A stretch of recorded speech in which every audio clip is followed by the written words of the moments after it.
Nilqawkom eżis aħwa udjenza ta' YouTube.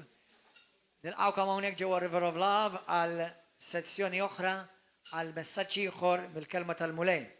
Qabel ma nibda l-messaġġ nixtieq ninkoraġġikom il-kol kemm intkom u nfakkarkom dawk kollha tissegwuna. Il-ġimgħa d-dieħla għandna il-konferenza tal-Ispiritu Santu Holy Spirit Conference. Ħajkonna madwar 30 predikatur li minnhom evangelisti, allema, profeti, apostli, pastors, missjonari, sewwa djakni. Ħajkonna madwar 30 predikatur. Eżis aħwa. Is-sessions jibdew it-tlieta ta' filgħodu, it-tlieta filgħodu fid-disa', kuljum filgħodu mid-disa' sas-sija mit-tlieta sas-sibt. Mbagħad fil-għaxijiet is-sessions jibdew l-erba' fil-għaxija fis-seba' sorry. Mbagħad il-ħamis il-ġimgħa u s-sibt ikun hemm is-sessions fil-5 u fis-7. Inħeġġitkom titilfux din il-konferenza. Ħajkonna l-mistednin internazzjonali magħna ta' fama internazzjonali Evangelist David u Stephanie Herzog li l-Mulej jużhom bil-bosta madwar id-dinja. Ejja naqraw, ejja nitolbu l-ewwel net u mbagħad immorru fl-Iskrittura. Ħammorru fil-ktieb ta' Rut illum, ma ejja nitolbu mhux din Rut hawnhekk. Alleluja. Ejja nitolbu u ħanirċievu l-kelma tal-Mulej. Missi qaddis ningrazzjaw tal-privileġġ li aħna nistgħu nirċievu il-kelma qaddisa ħajja mirakoluża sopranaturali tiegħek. Ħalli Mulej il-kelma tiegħek tinfdilna qalbna u ma tħallinix l-istess. Trasformana u biddilna biex insiru nixbħu dejjem il Sidna Ġesu Kristu. Spiritu Santu hu over int. Tkellem int u ġib glorja lir-Re tar-Rejiet, il-Sidna Ġesu Kristu. Amen. Morru fil-ktieb tar-Rut, però ħammorru wkoll qabel ħanaraw skrittura waħda fil-ktieb tal-Proverbi kapitlu 10. Dak li ħanaqralkom bil-Malti. ħanaqraħħulkom bl-Ingliż. Intom tistgħu taqrawha bil-Malti. Proverbs 10 verse 9.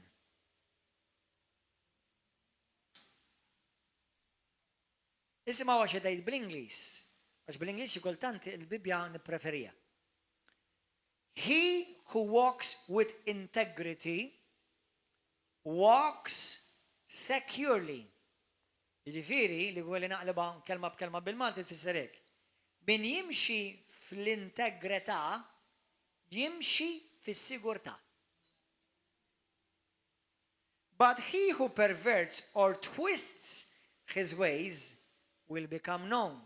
Jew nkella min jawweġ triqatu jew il-modijiet tiegħu jinqabad jew nkella jiġi fil-għajb jew jiġi fil-problem, jiġi fit-trouble.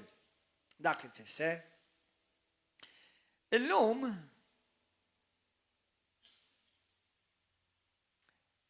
ħanaqbad il-ktieb ta' Rut. Il-messaġġ li ħankellem fuq il-lejla per se qatt ma milt bħalu f'ħajti għax ġeneralment jiena naqbad topic u nitkellem fuq dak it-topic. Imma llum ħanitkellem fuq ktieb sħiħ. Mhux soltu jiena nitkellem fuq ktieb sħiħ. Illum ħanitkellmu fuq il-ktieb ta' Rut, ma tantx fih kapitli, dak kull ma fih 4. Illum rajt l-ktieb xi 3 darbiet. Ovvjament 4 kapitli bl-Ingliż bil-Malti u mbagħad rġajt għaddejtu. Imma ħammorru fil-ktieb ta' Rut. Morru fil-ktieb ta' Rut. Kapitlu 1. Ħanaqralkom l-ewwel żewġ l-ewwel ftit skritturi u ħanejdukom l-istorja. Fi żmien meta kien jaħkmu l-imħalfin, infatti l-ktieb ta' qablu huwa l-ktieb tal-imħalfin. Iżrael, il-poplu tal-Alla Ġuda, kienu l-bot mill-Mulej u kienu f'diżobbedjenza u kienu f'ribelljoni. U ħafna minnhom ma baqgħux f'farthom. Ħafna minnhom ma baqgħux f'posthom. Ħanitlob hemm. Pawża. Spiritu Qaddis, tkellem int minn fommi bħalma diġà tlabna. U kellem il-poplu tiegħek kull imkien. F'Malta u Għawdex li qed jisimgħu bil-lingwa Maltija u pastijiet oħra. F'dan iż-żmien nitolbok mulej speċjalment li inti poġġejt li dal-ktieb f'qalbi biex minnu toħroġ talima ta' kemm hija importanti d-deċiżjonijiet li nagħmlu fil-ħajja tagħna. Li mhux biss jaffettwaw lilna imma jaffettwaw il-ġenerazzjonijiet tagħna. Grazzi mulej. Id-deċiżjonijiet ibidlu il-ġenerazzjonijiet. Dak huwa l-messaġġ tiegħi. Ħanibdew naqraw minn Rut wieħed. Fi żmien meta kienu jaħkmu l-imħalfin, kien hemm laks fil-pajjiż. Kien hemm raġel minn Betlehem ta' Ġuda u mar joqgħod fl-inħawi ta' Moab u martu u żewġ ulidu. Ir-raġel kien jismu Elimelek. Martu Naomi u żewġ ulidu Maħlon u Kiljon. Efratin minn Betlehem ta' Ġuda. Mela daw kienu Lut, ħarġu minn Betlehem, telqu. Kulħadd jgħid il-kelma telqu. Minn Betlehem. Betlehem xi jfisser? Dar il-ħobs. Fejn hemm il-ħobs Alla? Fejn hemm l-ikel Alla? Elimelek fisser l-Alla tar-re. Eli Melek. Dan ktieb huwa ktieb profetiku aħwa. Hija ġrajja li ġrad vera, imma ktieb profetiku. Naomi, il-kelma Naomi, l-isem Naomi, tfisser ħabiba, a friend. Issa hawnhekk fejn l-affarijiet jibdew jiżgarraw. Maħlon, ma nafx fettillu, semmew lil dan ir-raġel povru Maħlon li jismu Marda, Marit, Marradi. Ek tfisser Maħlon.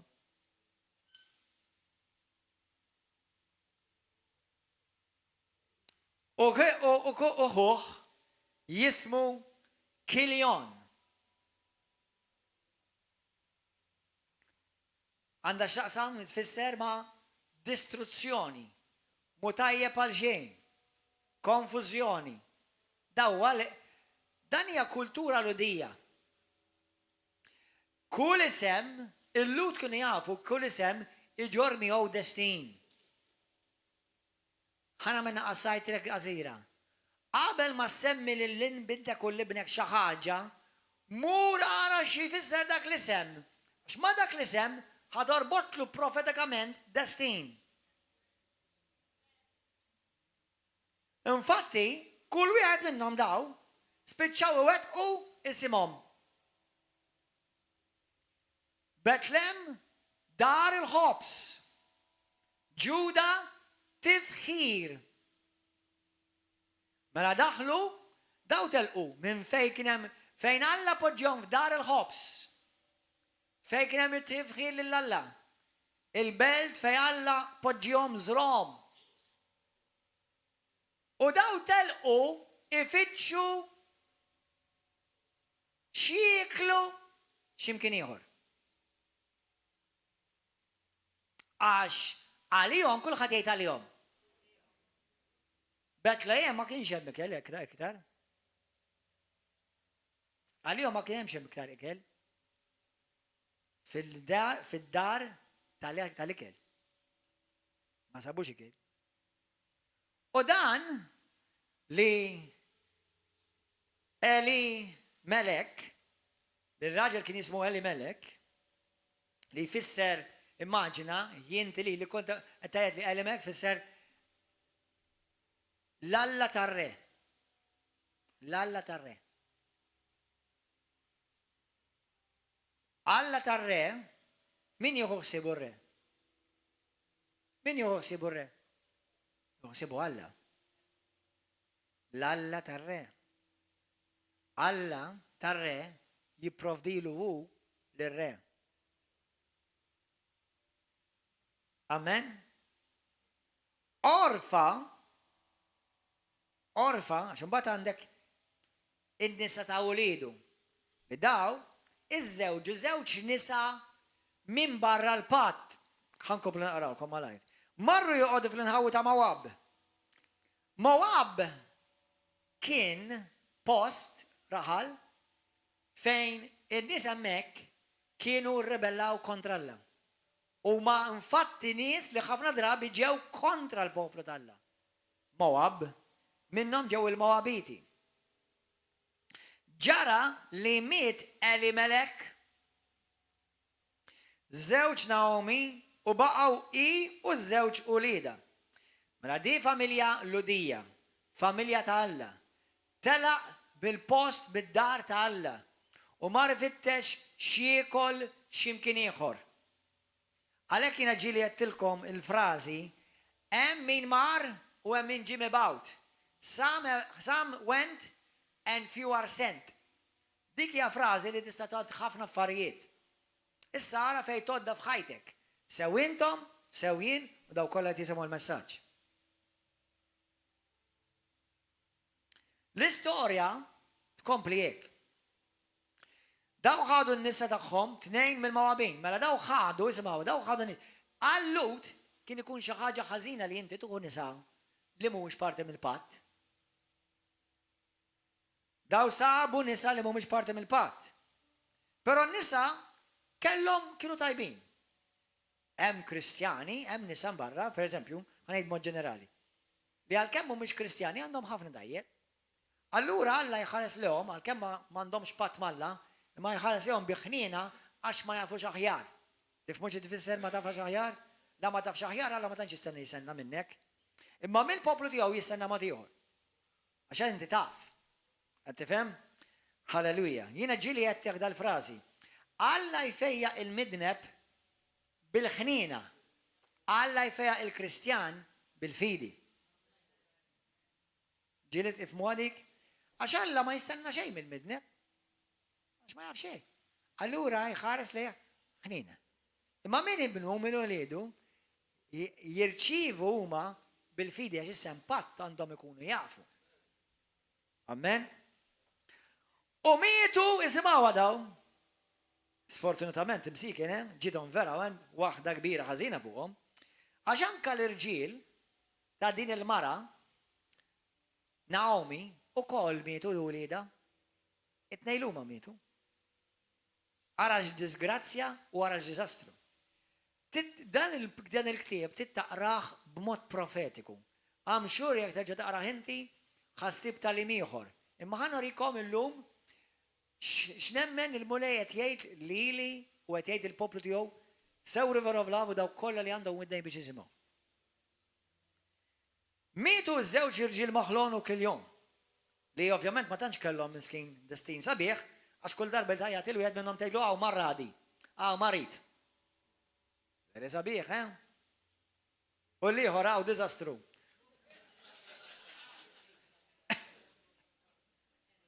Taf li għak fisser morru għaraw fil-libu. Għax ħassajtni, l-indi fittax, għalak għat nejdilkom, dan huwa messaġġ differenti minn tas-soltu. Jina s-soltu ma għoġin fittax jifissru l-ismijiet, imma meta inti tidħol wara ċertu ludi, ċertu profond, tibda tiġi fi revelazzjoni differenti, tibda tiġi fi affarijiet li ma rajtomx qabel. Mela għan, xed naraw sissa. Poplu talla, ma rifittex l-ikel barra minn beltu, barra minn dar tal-ħobs, minn flok tal-saq l-ikel, spiċċa di disgrazzja u dizastru fuq. Mitu u mitu u lidu. Deċiżjoni ta' wieħed mitu u lidu kollha.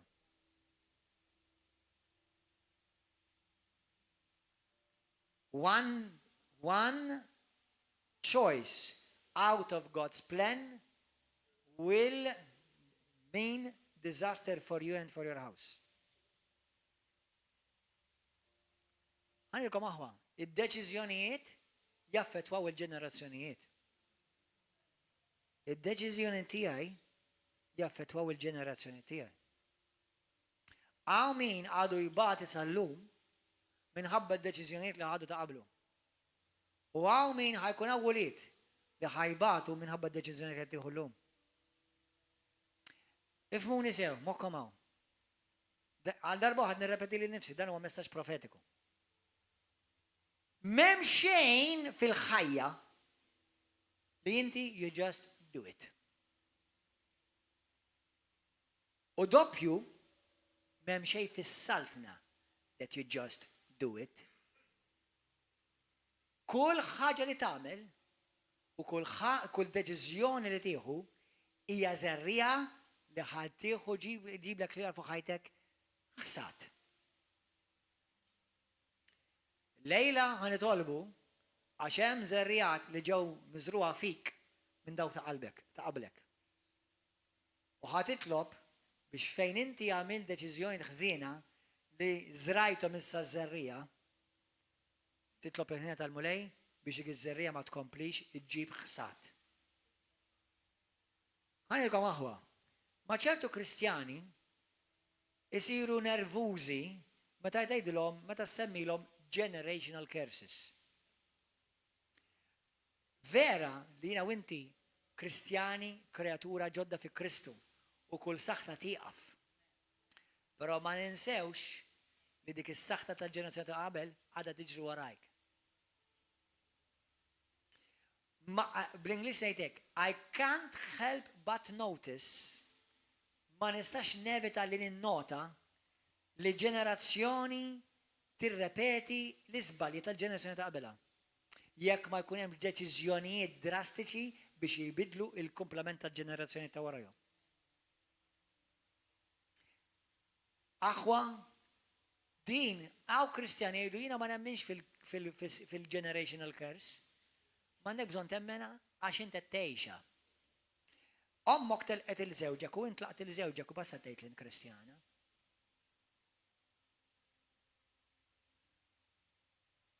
Missierek kien id-drogat u inti tgħix ħajja drogata llum waqt qed tgħix praise the Lord u temmen li l-ġenerazzjoni saħta ġenerazzjoni ma taħdimx. Għadek qed taħdem qabel ma inti tirrealizza li taħdem. Allura passer, allura x'naqbad nagħmel tieni Korintin kapitlu 5 vers 17 narmija?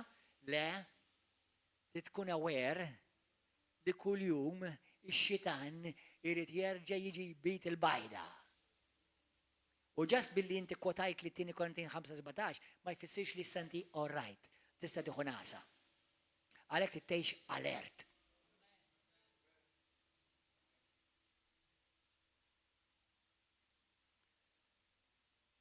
There are barriers in the realm of the spirit that if you do not break through, your children will repeat 1000%.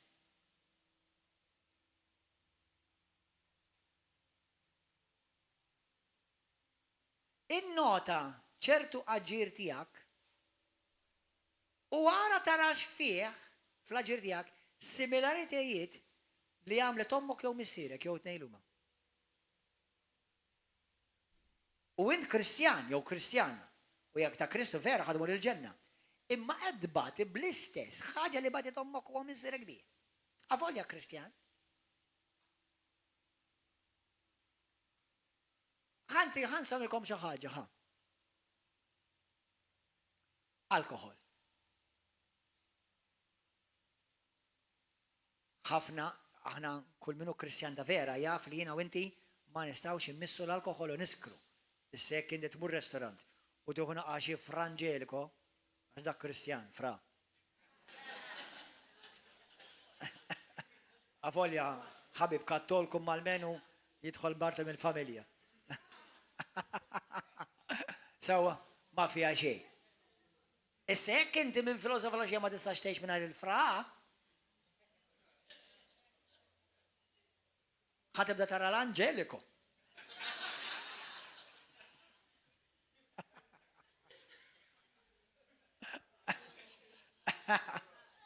All right? Imma innota lilkom li nafkom nista' ngħidilkom iċċekkja u tara kif qed tirrepeti l-istess ħaġa dommok jew missieri. Allora x'ħan nagħmel, Pastor? You have to stand firm, immovable, unshakable, because the curses of the past are wanting to take over. Issa ħtit li hemm il-claims li hemm fil-passat tiegħek sew li anka sajt għamilthom inti stess. Għadhom sallum kull minuta jridu jikklejmjawk, and they're watching when you're gonna put down the guard. What you watch jawk meta inti tniżel il-guard.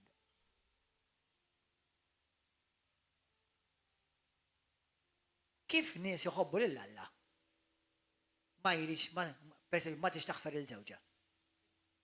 Kif nies jħobbu lil Alla raġel ma jistax xorta waħda ma jistax wara mara avolja miż-żewġ jħobb il-Kristu. Kif nies jħobbu lil Alla xorta waħda jibqgħu jaqgħu f'dejjem fl-istess bizzi u jħobbu lil Alla. Issa mhux qed ngħidilkom m'hemmx maħfra, m'hemm soluzzjoni, hemm soluzzjoni.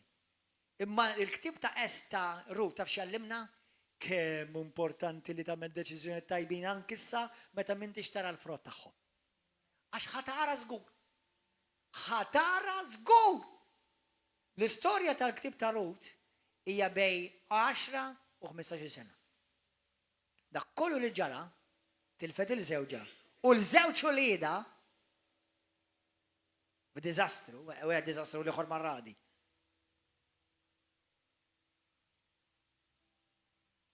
Kemm minnkom jekk kapaċi b'umiltà tkunu onesti tgħid iva. Dak li rajt fil-passat tiegħi ma nafx kif imbagħad nirrepeta jien.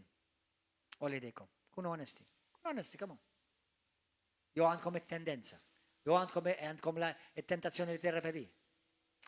Naf li mhux kulħadd qed jolli dej, imma naf li hekk hu. U anke inti taf li hekk hu.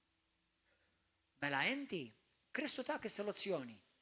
Imma Kristu qatt ma ħadlek l-għażla tal-libertà. Is-soluzzjoni hi hemm fi Kristu. Imma qatt ma ħadlek l-għażla tal-libertà. U x-xitan dak li jrid li l-libertà tiegħek tuża kontra tiegħek stess. Għax wans li jaffettwa lilek, ħajaffettwa lilu lidek ukoll 100%. Għax m'hemm xejn li nagħmel fil-ħajja li ma affettwax il-ġenerazzjoni ta' warajja. Xejn. U iktar bħala Kristjan. Iktar u iktar prinċipji spirituali. Kemm qed nies, kemm qed taħwa.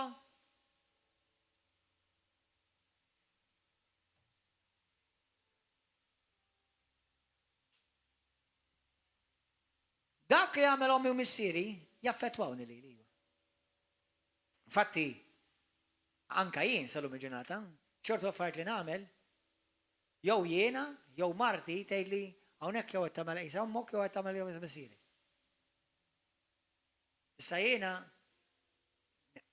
marti nkun bħal ħadd. I'm happy to be original. But I don't think I'm that original.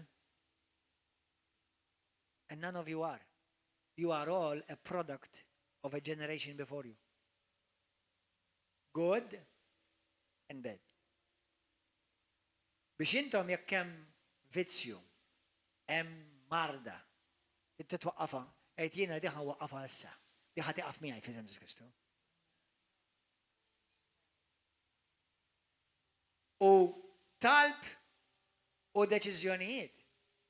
Mhux talb biss aħna il-fidi ta' xtajtu, temmen u taġixxi fuq dak li temmen. Ma sax ngħid, iwa nemmen, I'm claiming it in Jesus' name. X'qed tagħmel?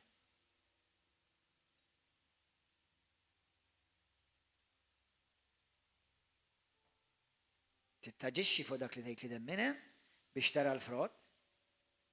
L-għażliet tiegħi ħajaffettwaw il-wlied jaħu. Il-prinċipji tas-saltna dejjem jaħdmu u qatt ma jinbidlu. Fil-ktib ta' Rut kapitlu 1 ħankomplu naraw wara li mietu vers 6. Qamet hi u n-nisa ta' wlieda biex jerġgħu lura mill-inħawi ta' Mowab. Għax kienu semgħu f'Mowab il-mulej kien ħaseb fil-poplu tiegħu. Senna ftit, mela f'Mowab Waqt li kienu Moab, daw jisimaw xed jagħmel Alla minn fejn telqu. Xed jagħmel Alla minn fejn telqu. Sanati, mela għalihom ma kien hemmx ħobs. Għall-oħrajn kien il-ħobs għad kien hemm.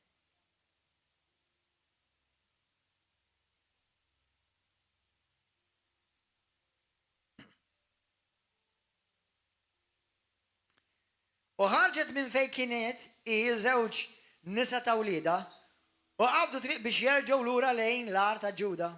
U Naomi qalet liż-żewġ nisa, itilqu, erġgħu lura kull waħda f'dar ommok. U jalla jagħmel ħniena magħkom il-mulej kif intom għamiltu mal-mejtin u miegħi. Għaliex għax daw iż-żewġ nisa, għalkemm kienu Mowabiti, ma kienux Lut, però kellhom rispett, unur u integrità. Mod speċjali waħda persona partikolari Ruth. Rispett, unur u integrità. Xiqrajna, min jimxi fl-integrità, jimxi fis-sigurtà. Però l-integrità ħad irrekjedi żmien biex tara l-frott tagħha. Għaw xaħda tifhem xi ħaġa? Għaw xaħda tifhem xi ħaġa? Tfittix immediate gratification. Għax dik ma tirrikjedi la karattru, la onur u laqqas rispett. Fittex li timxi bl-integrità. Għax meta timxi bl-integrità, bl-onur u bil-rispett, ma tinqala qatt u ma jaqilek ħadd u ma jaqilek xejn bil-pjan tal-Alla f'ħajtek. Timxix xi ħaġa għax xi ħaġa ġiet quddiemek, xi ħaġa ġdida, ħamur ma di, ħamur ma da, ħamur ma dawk, ħamur ħanaqbad din issa, qed timxi bil-ċirkustanzi li jinbidlu kontinwament.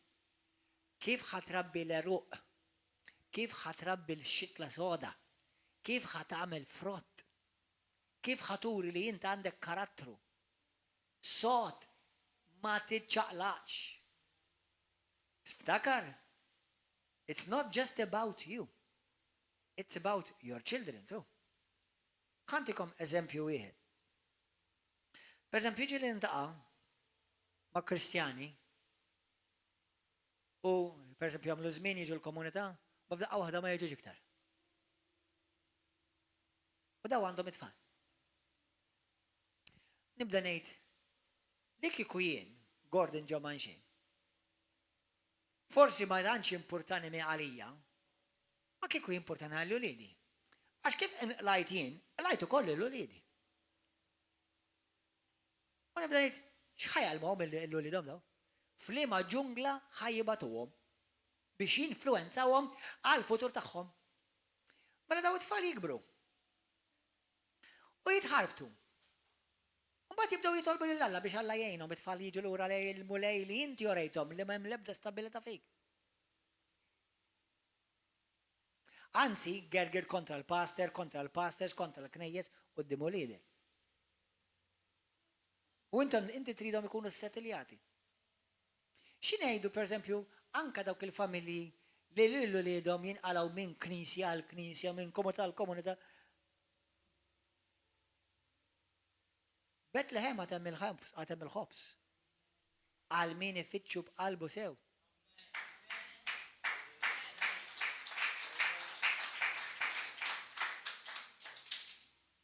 Mela reċenti kelli ħolma ta' koppja eżis. Lillum jiffittjaw ħafna f'din l-istorja, mhux huma biss ta' bosta. U naf mill-ħolm li Alla jorini li mhux qegħdin sew. U din il-koppja ġiet fuqi imnikta għax fejn marru fil-ħolma qaluli m'għandniex ħobs. Nixtiequ niġu lura għax qed nimmissjaw il-ħobs għad-dar. Il-kelma kienet nimmissjaw il-laħam.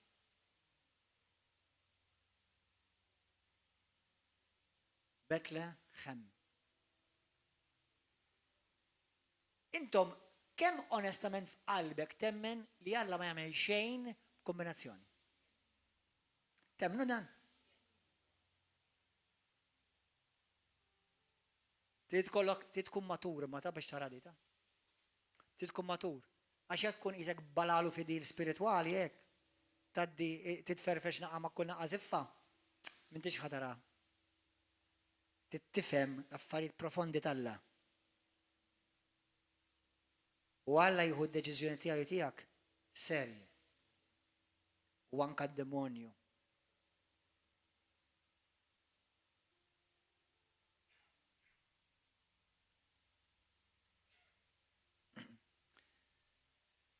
Tiftakru meta fil-ktib ta' t-tieni Slaten kien hemm Elija u Eliżew. Tiftakru l-istorja tiegħu? Morru qraw sabiħ ħafna. U Eliżew, Elija by the way ma kellux biss l-Eliżew taf. Kontu tafu li Elija ma kellux biss l-Eliżew? Kellu bosta nies jistajdulhom prodigies, spiritual prodigies, bl-Ingliż jgħidulhom, tista' sejħilhom ulied. Imma kienu distanti minn Elija, għax Elija kien drastiku bħalma nafu u kien radikali. Imma meta kien ħajtieħed minn Alla, Eliżew qallu ma rridx nitlaq minn ħdejk. Meta faċċja il-baħar, meta faċċja il-problemi kollha li għadda mill-bliet kollha, morru qraw it-tieni Slaten kapitlu 1 u kapitlu 2. Eliżew qallu ma rridx nitlaq minn ħdejk. Taf minn ħadu il-porzjon doppju? L-ebda minn dak kollha li kienu jmorru l-iskola ta' Elija, imma dak li kien baqa' fidil b'rispett, b'unur u lejaltà lejn Elija. Hawnhekk għandna tnejn min-nies. Naomi kellha żewġ ulied. L-ulieda mitula u żewġ minn nisa. Ruth li profetikament fisser friend, u l-kelma friend fil-ludi tfisser xi ħadd ta' patt, xi ħadd ta' patt taf xi tfisser. Jiġifieri meta bniedem jitkellma għalih daqshekk qisu s-siġillaħ bid-demm. Għalhekk Ruth inkiteb ktieb sieħ għalija għax din it-tip ta' mara kienet li jekk tagħtek il-kelma daqshekk daqs li kieku tat li xerdet id-demm. Għax il-kelma friend fil-ludi tfisser li jiena marbut miegħek f'patt. Għalhekk Ġesu qal ma nsejħilkomx issa xiex. Għaddejja, ma nsejħilkom issa? Ħbieb. Taf għaliex? Għax issa aħna waħda, ħaġa waħda, marbutin fid-demm. Halleluja.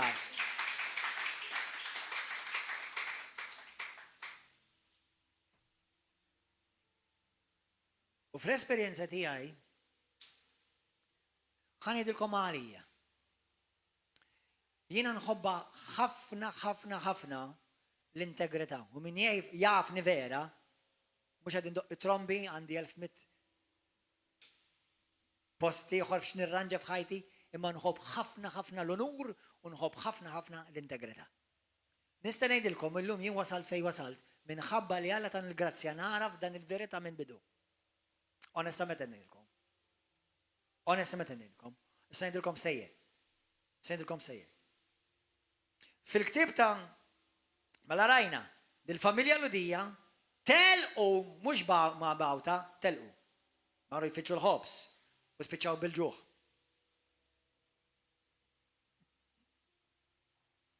Jekk xi wħud ukoll jibdew jisporċaw jagħmlu l-ħobs huma. Mela. Mbagħad mitulhom disgrazzi. Naraw ukoll issa ġejn lura b'telf kbir. Ġejn lura ġifieri fejn Alla sejħilhom u ma baqgħux. Ġejn lura b'telf kbir daw. Però naraw passaġġ vera powerful, naraw karatteristika frut tal-ġen. Għax Ruth tgħid lil Naomi, tgħidilha jien irid nibqa' miegħek. Ma rridx nitlaq minn ġembek. Ħanibqa' miegħek sal-mewt. Alla tiegħek isir Alla tiegħi. Niesek isiru niesi. Fejn tmut int, immut jien. U marru lura lej Bethlehem. X'għad nitalmu l-lum? Kemm importanti, kemm tagħmel differenza u taffettwa l-ġenerazzjoni tagħna id-deċiżjoni li nagħmlu aħna. Ħanejdilkom aħwa, il-molet jkom il-grazzja tifmu u taraw. Ġenituri għamlu għażli tajba, għax mhux lilkom biss ħajfetwaw, il-dawk li eżis solidkom. Il-dawk li telqu mir-River of Love u knejjes simili u llum qegħdin fil-ġungla tad-dinja, ejdli mhux biss ħad irrispondi għalik innifsek quddiem Alla, ejdli kif ħatejn lil uliedek isibu lil Alla li inti tlaqt. Il-dawk li jiġru minn knisja għal knisja u ma jistax isibu kwiet għax qatt mu ħassibuh il-kwiet, 100%, write it down. Għadnejt għalik iva.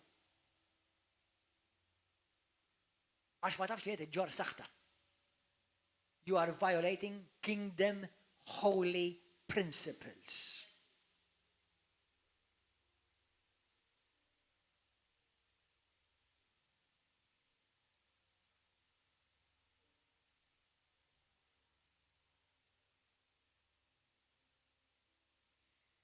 Aj ma nej. Jekk naraw fil-ktib ta' fejkonna ovvjament ta' Ruth, morru fil-ktib ta' kapitlu 2.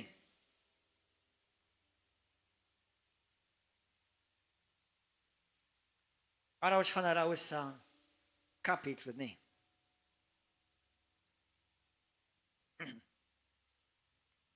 Halleluja. Araw kemm sabiħ issa. Ħajibda mela sissa smajna ruxmata bad news. Telqu minn darhom, ma kienu settled, ma sabux paċi, ma sabux ħobs, ma sabux dak li kellhom id-dar fejn Alla ħawilhom, poġġihom. Dit issa tkun anka fin-natural, ta'. Per eżempju, anka intom eżis aħwa li tixtiequ s-sifer, għax nixtieq mur l-Amerika, għax nixtieq mur l-Awstralja. Isma, tmur imkien jekk Alla ma jibatekx. Għax nixtieq xogħol aħjar, tinqalax minn hemm jekk Alla ma sablekx xogħol aħjar u bagħtek.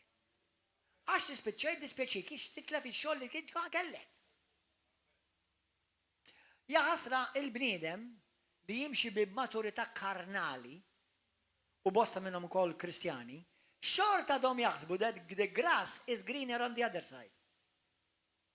No, the grass is not greener. It's green where you are. All you need to do is just water it. Min flok tfittex il-ħaxix aħdar in-naħa l-oħra, għaliex ma saqqix il-ħaxix fejn int. Għax inti fejn int, Alla poġġi kemm għal raġuni. Sew jekkux ġob, sew jekkux pajjiż, u sew jekkux knisja. Sew jekkux żwieġ. Għax issa d-dejjaqt nistenniħ, irrid żwieġ differenti, irrid raġel fresk. Sakemm jeqdim qalbi u tibda xomlu l-bass serġa, tibda xomlu saqajh, tibda taħsillu ħwejjeġ, tibda tara l-ħmiġ kollu sakemm jeqdim u mbagħad jeqdim ukoll dak. Ma tax ibda tgħid aħjar il-kalzetti tal-ieħor ma tax kienu jinda daqshekk. Aħjar li naħalli ħora xliħor ma kellux daqshekk body odor każina da. Bad meta jgħaddina il-honeymoon tibda tara d-difetti kollha tad-dinja. U mbagħad tibda tgħid aħjar kien l-ewwel wieħed imna aħjar kien l-ewwel wieħed. U ħafna hekk jagħmlu jgħixu fid-dispjaċir. They live in regret all their life. Now, some things you can reverse. ċertu affarijiet tista' tirreversja. Tista' tuqqaf. Trid tifhem li għal Alla l-affarijiet tas-saltna huma affarijiet qaddisa, ta? Mhux affarijiet tal-għaxan xe. Ma baqsek xfija, pastor. Trid tifhem li għal Alla huma affarijiet qaddisa daw, affarijiet tas-saltna tal-prinċipji, Alla walla ta' prinċipji. Qed tifhmu? Alla walla ta' prinċipji. Halleluja. Thank you, Jesus. Għaw xuħut minnkom Alla biss jaf kemm qed tapplikaw affarijiet differenti di u qed inġibkom nervużi, twaħħalx fija, waħħal fl-Ispirtu Santu. Halleluja, wara kollox jiena ma nafx is-sigreti ta' ħajtek jekk Alla ma jirrevelahom lejx u bħalsa ma tirrevela l xejn. Amen. Isimgħuha kapitlu 2 issa, mela mewt, disgrazzja, mart u ġuħ. Kemm hawn nies għalgħu minn River of Love? U mhux Alla bagħthom ta' jew xi ħabib, jew xi ħabibja, jew xi offens. U llum mimlijin mart. Jistragiljaw kontinwament. Jien Gordon John Manche b'kull inċ ġo ġismi nemmen li Alla ma jagħmilx mistakes. Meta li Alla poġġieni ġo rejma ma għamil żball.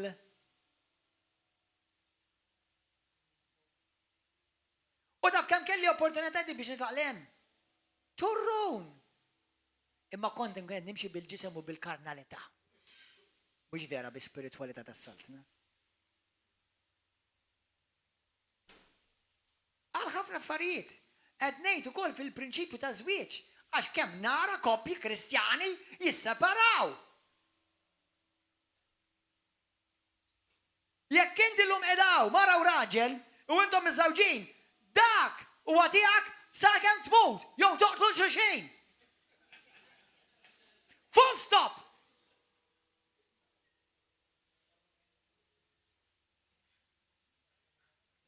U nuki tgħid issa x'għamilt bidejja. Eżatt, murat lilek minflok lilu. Jew viċi versa. Għax la enta żiltu u enta żilta. U bħalma ngħid il-ħobben u ngħid il-mara jien, dak hemm. Issa nut li xtixtieq. Mhux qed ngħidlek bejn nista' nirranġaw ma nirranġawx ta? Għax aħna ma nifqux nirranġaw sewwa, ma nifqux nikbru, ma nifqux nimmaturaw. Imma affarijiet hemm ċertu affarijiet nutli. Għax wara kollox jien Gordon John Manche jisibni, ma jisibniex pereżempju Elvis Zara. Sewwa nutli pereżempju.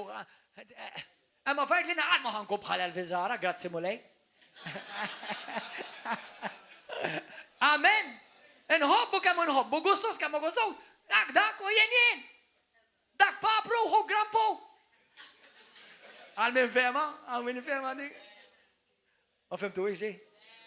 Huk, grampu. U dak papru.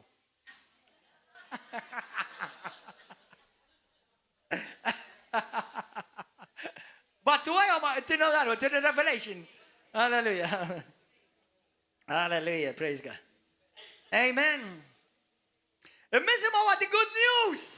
Meta inti tiġi f'sensik tiftakru meta bin il-ħali talaq minn dar missieru u l-bibja tgħidlek qabdu l-ġuħ u meta qabdu l-ġuħ ġi f'sensieħ.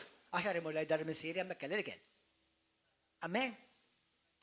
Daw kif qabadhom il-ġuħ ġew f'sensihom. Ja ħasra Betlehem hemm l-ikel. Ja ħasra Betlehem Alla provda. Ja ħasra Betlehem hemm il-barki. Ja ħasra Betlehem hemm il-mirakli, hemm il-qawwa tal-Ispirtu Santu. Fejn ġej? Il-mirakli għaddew. Nice. Illa Alla madu xifeja illum. Nice. Insirt maħlon, marradi. U tfaxħalli Alla matulek ukoll.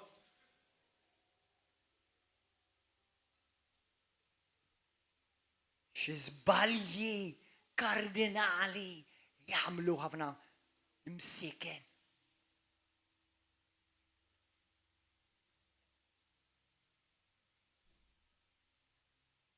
Halleluja, simawa. Naomi kella wieħed jiġi minna naħa ta' żewġa. Kien bniedem għani ħafna. Ħatibda l-prosperità simawa. Ħajibdew il-barkiet simawa għax marret lura lej dar missiera. Mill-familja ta' Elimelek u kien jismu Boaz. U Rut li Mawabija qalet lil Naomi, ħammur fir-raba u laqat iżbul minn wara. Min juri ħnina minni, u Naomi weġbita, mur binti, u marret laqqat insomma, u bdiet gawdi mill-prosperità ta' Boaz. Li kien mill-familja ta' Elimelek, l-Alla tar-re.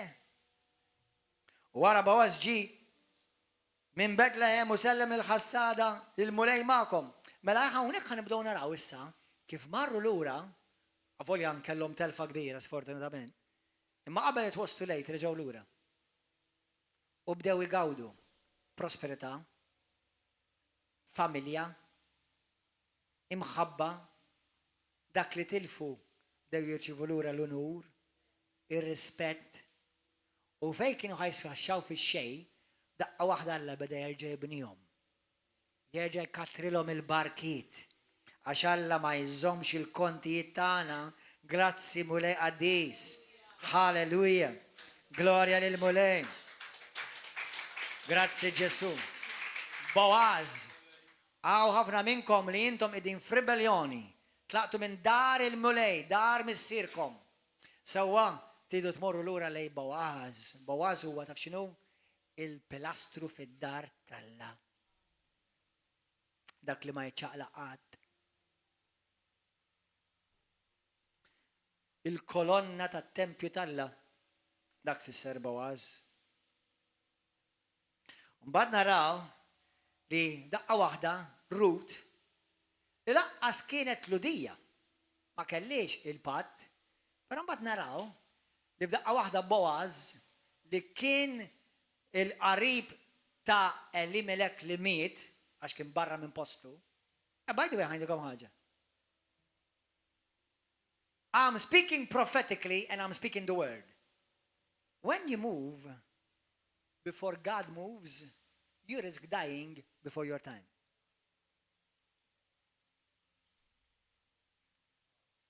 Meta titċaqlaq qabel ma Alla jċaqilek, tirriska tmut qabel ħajtek, qabel żmienek. Spiritualment tibda tmut. U tista' tispiċċa tmut kmieni fiżikament.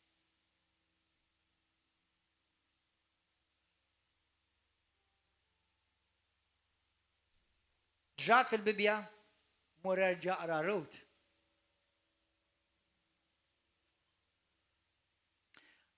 Dawn huma affarijiet għaddisa għal-mulej. Da mhumiex xi ġok. Mhux ċajtaħ wa da. Alla ma jagħmel żbalji da. Aħna li nagħmlu l-ħmerijiet u nispiċċaw niklu il-frott tad-deċiżjoni tagħna stess. Ma xut minna, ċertu deċiżjonijiet nistgħu nirreversjawhom. Ej li x'ħat tagħmel b'dawk l-uliet meta inti tlaqt mid-dar il-mulej li issa ma jridux jafu bil-mulej. Ej li x'ħat tagħmel bihom. X'ħat tagħmilhom taf kemm nagħmlu ċuċċati li laqqas inkunu nafu stess ir-repercussions tal-għażli tagħha.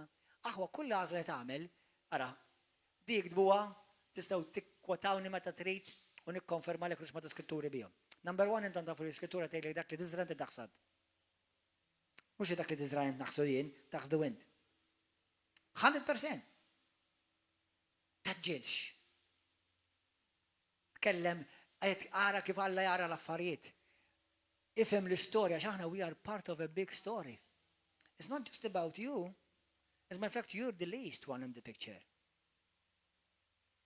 Għandikom eżempju kemm din importanti, trid? Għandikom żewġ eżempju jiena fuq ħajti u fuq bniedem ieħor li jiena naf. Tafu ġieli smajtu Keith Moore, ġieli semmejtulkom Keith Moore. Morru simgħuh teacher tal-ġen. Dan huwa ben spiritwali ta' Brother Hagin. Da serva lill-missieru spiritwali għal bosta snin. Bosta snin. Meta missieru spiritwali għallu tista' titlaq, xorta baqa' miegħu għal snin. Għallu baqa' fil-ministeru ta' ġifieri, mhux ikkakmat miegħu mal-patattu. Baqa' jaqdi, xorta l-mulej beda jużaha. Beda jużaha.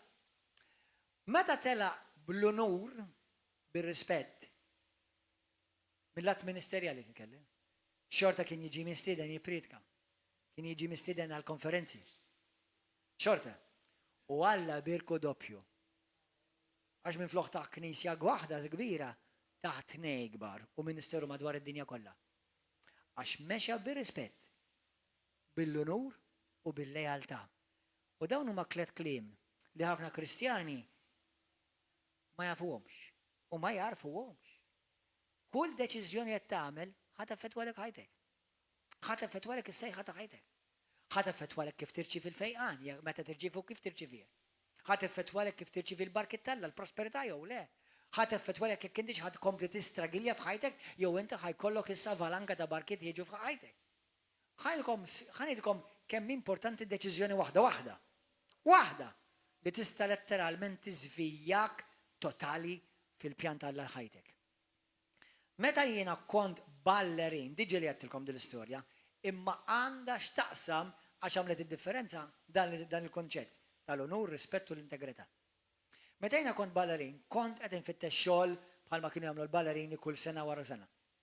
U kont ġewwa New York City, ballet. New York City, on Broadway, Pineapple Studio, Sandikun insejt, u kont hemmhekk qed nisfen u ġiet waħda direttriċi u għalt li taġobni bħal ballerin tiġi tisfen fil-kumpanija tiegħi u jiena spiċċajt aċċettajt il-kontratt kien minimum wage fil-ġimgħa. All right, praise God, aċċettajtu. Xi wara ġimgħa u nofs jiġi direttur ieħor joffri li kuntratt joffri li 4 darbiet iktar paga. Plus health benefits. Taf x'kelli għabtid nagħmel? Immur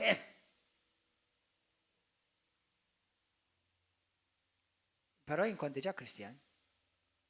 U kien diġà l-mulej beda jkellimni fuq l-integrità. Sħabi l-ballerini qalu li njaraħ li ħor mur ħudu dak. U niftakar kont mor fl-appartament u għetlu mulej għetlu x'namel. U mulej ċaru tonda. La issa tajt il-kelma tiegħek u firmajt il-kontrat. Issa mur u imxi bl-integrità. Issa aħna nafu l-iskrittura tgħid il-passi tal-bniedem ġust huma ggwidati mill-mulej. Amen? Halleluja. Mela, meta mmur El Paso, Texas, nitlob il-mulej mexxini ġo knisja tajba, kont għadni kull mani fil-mulej, xi sena kont inni fil-mulej.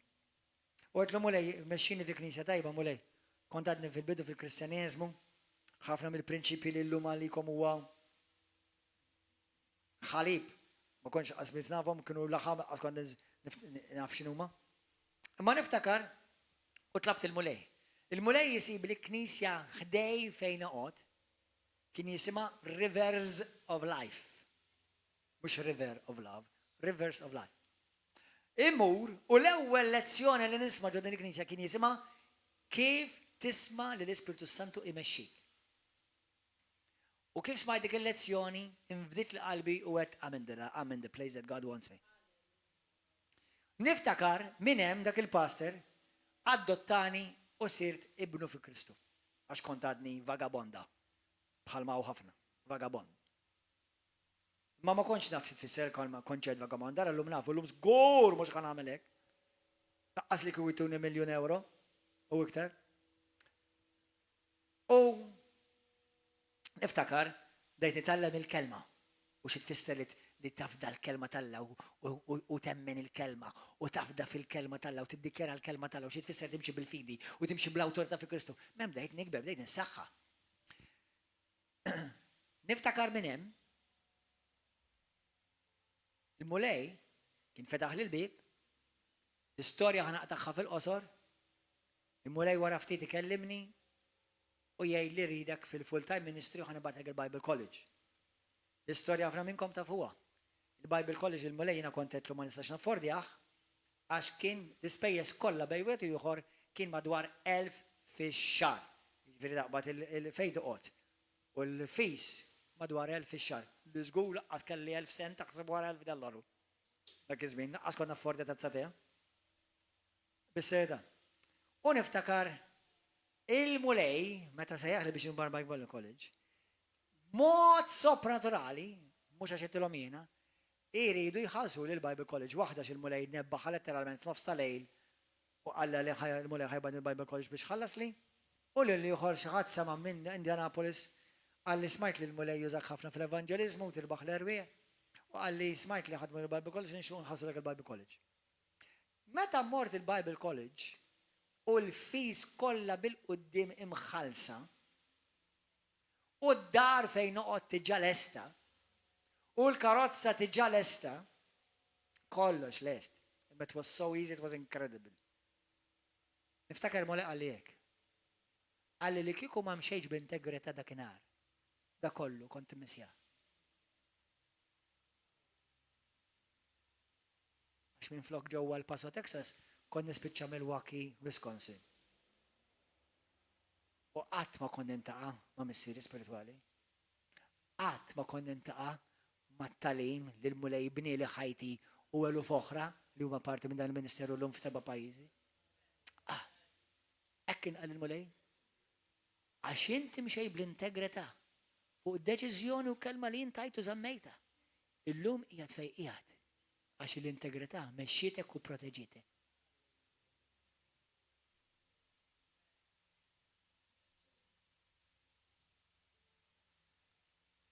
Halleluja.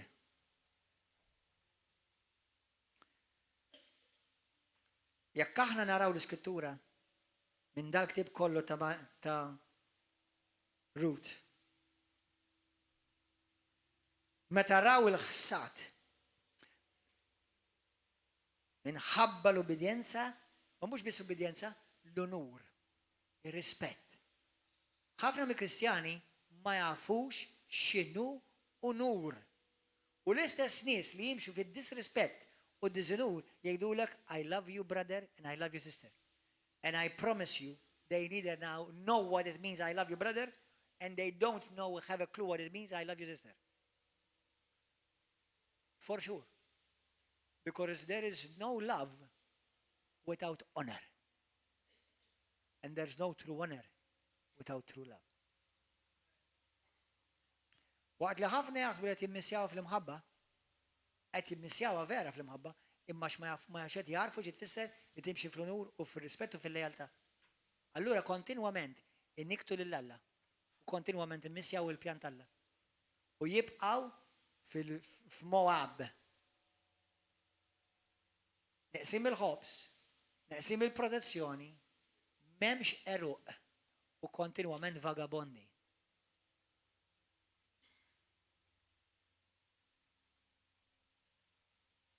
Waħda mill-affarijiet li bosta nies li qed tal-mulej qed jirċievu bħal da żmien, jekk aħna jekk smejt id-nejn minn nies partikolari, nies Alla kbar li nafuhom.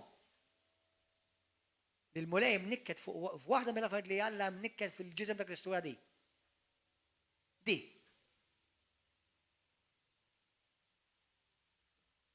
U Alla l-mulej jitina grazzja li aħna l-kol kemm aħna nikbru. L-iskrittura tgħidlek li Rut mbagħad sabet favur u din Boaz. Praise and worship team, please come. Boaz għażilha. Boaz stidina l-ikla tiegħu għax Boaz ukoll jirrepreżenta l-Kristu. Stidina l-mejda tiegħu Boaz. U spiċċa Boaz iżżewwiġha. U fdija. U dak kollu li kien ta' Boaz sar kollu ta' Rut. Għaliex Rut ġiet daqshekk kif favorita? Għaliex imxiet bir-rispett, bil-onur u bil-lejaltà. Kristjani għal min għandu widnejh biex jisma'. Please, għal ġid tiegħek. Imxi bir-rispett, bil-onur u bil-lejaltà. Lejħutek, lejla dawk li Alla poġġa fuqek, għax dak li inti qed titgħallem illum 100% ħajaffettwalek ħajtek u l-ġenerazzjoni tiegħek. Ħajni tolbuha. Amen. Thank you, Jesus. U by the way, ħan nispiċċaw bl-aħħar frażi, kulħadd iqum bil-wifa. Ħajkom l-aħħar frażi. L-aħħar frażi taf x'inhi? Naomi! Is-sirhom ma nanna. Isem żewġa jibqa' mal-ġenerazzjonijiet ma jintilifx. Ruth! Ikolla familja! Twellet Ruth! Ruth issir il-nanna ta' David. David jiġi minn Ruth. U Ġesu jiġi minn kollox konnekti. Kemm id-deċiżjoni ta' Ruth li timxi bil-onur affettwa il-lineage tal-Messija li jiġi Ġesu. Tgħidlu l-Allu ħanoqgħod naħseb għal dawk is-snin. Aħseb dan. Because we're part of a story. We're part of a story. We are writing his story.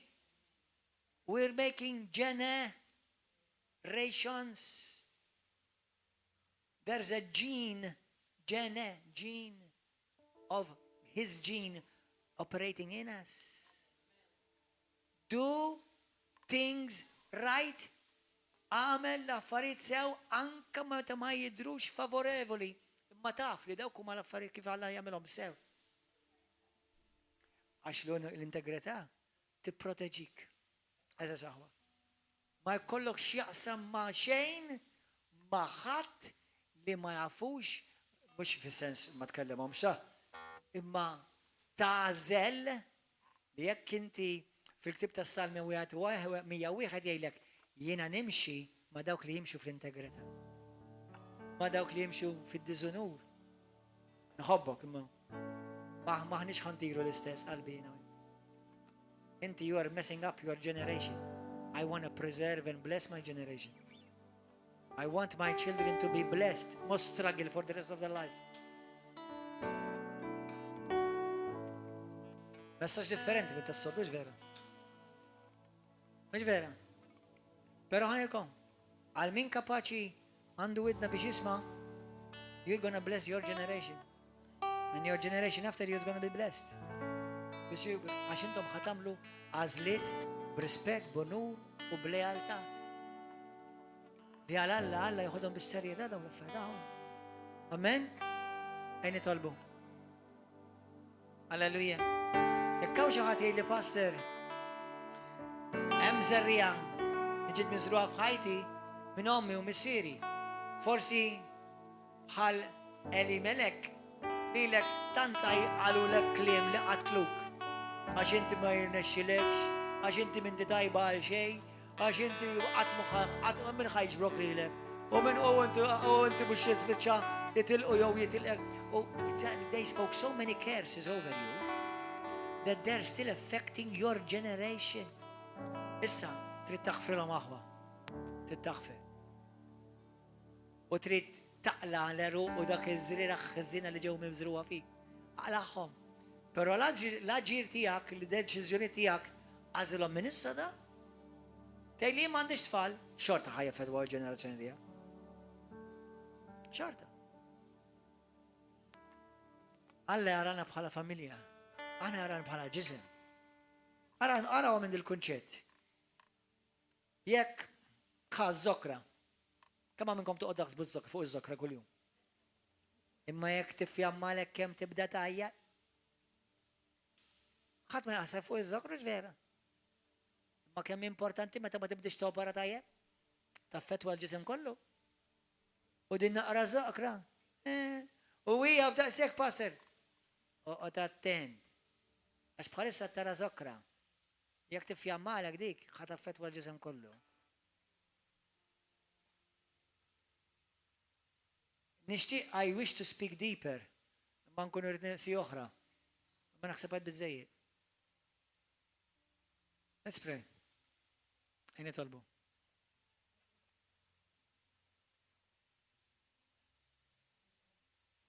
Itfu l-background music. Hallelujah. Għaw xaħat il-lejla xie li passi nixi nati ħajti l-Ġesu Kristu. Għaw xaħat il-lum għal-lewa darba. Tixi nati ħajta il-Kristu. Naħseb intom kolla tal-mu lejla. Jew xaħat minnkom tixtiqu tamlu dedication, taddu dedikazzjoni l-Kristu f'ħajtek. L-Ġesu. Tamer ridedikazzjoni ġdida l-mulej. Għaw xaħat il-lejla.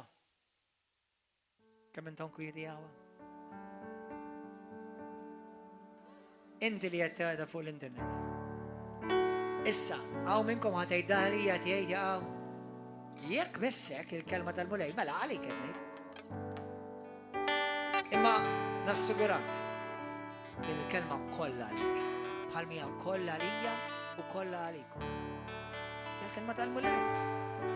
Mur studja rut, mur studja ktib ta' rut. Studja xsew. Illum jaqra dik darbi. U bdejnejt aħna xinna ġana ħana ġana affarijiet oħra.